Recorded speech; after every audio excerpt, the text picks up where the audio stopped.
পশ্চিম আফ্রিকার দেশ মালিতে সশস্ত্র সন্ত্রাসীদের ভয়াবহ হামলায় নিহত হয়েছেন প্রায় ৪০ জন। অঞ্চলটিতে সন্ত্রাসী গোষ্ঠীগুলো বহু বছর ধরে সক্রিয় রয়েছে বলে জানা গেছে। আফ্রিকার এই দেশটির মধ্যাঞ্চলে বুধবার ৩ জুলাই এই হামলার ঘটনা ঘটে বলে এক প্রতিবেদনে জানিয়েছে বার্তা সংস্থা রয়টার্স। প্রতিবেদনে আরও বলা হয়, বিদ্রোহে জর্জরিত মধ্যমালির একটি গ্রামে অজ্ঞাত সশস্ত্র ব্যক্তিদের হামলায় প্রায় ৪০ জন নিহত হয়েছেন। মঙ্গলবার ২ জুলাই দেশটির স্থানীয় কর্মকর্তারা এই তথ্য নিশ্চিত করেছেন। সোমবার মোপ্তি অঞ্চলের ডিজিগই বোম্বো গ্রামে এই হামলার ঘটনা ঘটে। মূলত মালির উত্তর ও মধ্যাঞ্চলীয় বেশ কয়েকটি অঞ্চলের মধ্যে এই এলাকাটিও রয়েছে, যেখানে আল কায়েদা এবং ইসলামিক স্টেটের সাথে যুক্ত সন্ত্রাসী গোষ্ঠীগুলো এক দশকেরও বেশি সময় ধরে সক্রিয় রয়েছে। ব্যাংকাসের মেয়র মৌলে গুইন্দো বলেছেন, সশস্ত্র লোকেরা গ্রামটি ঘিরে ফেলে এবং লোকজনকে গুলি করতে শুরু করে।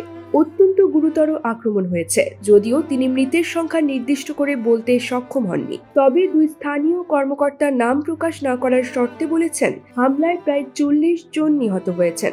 একজন কর্মকর্তা বলেছেন, এটি ছিল গণহত্যা।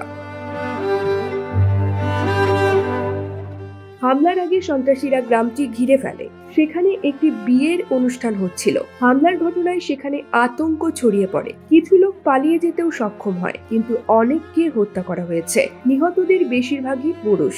এ বিষয়ে পশ্চিম আফ্রিকার এই দেশটির সেনাবাহিনীর মুখপাত্রের বক্তব্য পাওয়া সম্ভব হয়নি। মালির কর্মকর্তারা অবশ্য হামলাকারীদের শনাক্ত করেননি এবং কোনো গোষ্ঠী এখনো এই হামলার দায় স্বীকার করেনি। এদিকে প্রতিবেশী বুর্কিনা ফাসো এবং নাইজারেও এই সহিংসতা ছড়িয়ে পড়েছে। নিরাপত্তাহীনতা বাড়তে থাকায় মালিতে ২০২০ ও ২০২১ সালে পরপর দুটি অভ্যুত্থান সংগঠিত হয়। এছাড়া এই নিরাপত্তাহীনতাই বুর্কিনা ফাসোতে এবং নাইজারে অভ্যুত্থান ঘটাতে সাহায্য করেছে। উল্লেখ্য, আফ্রিকা মহাদেশের অন্যতম বৃহৎ দেশ মালি খুবই দরিদ্র। এছাড়া সাহেল অঞ্চল জুড়ে বিভিন্ন সশস্ত্র গোষ্ঠীগুলোর মধ্যে যে সংঘাত চলছে, মালি তার উপকেন্দ্র। দেশটিতে বছরের পর বছর ধরে জঙ্গিদের সঙ্গে সংঘর্ষে হাজার হাজার সৈন্য ও বেসামরিক নাগরিক নিহত হয়েছে।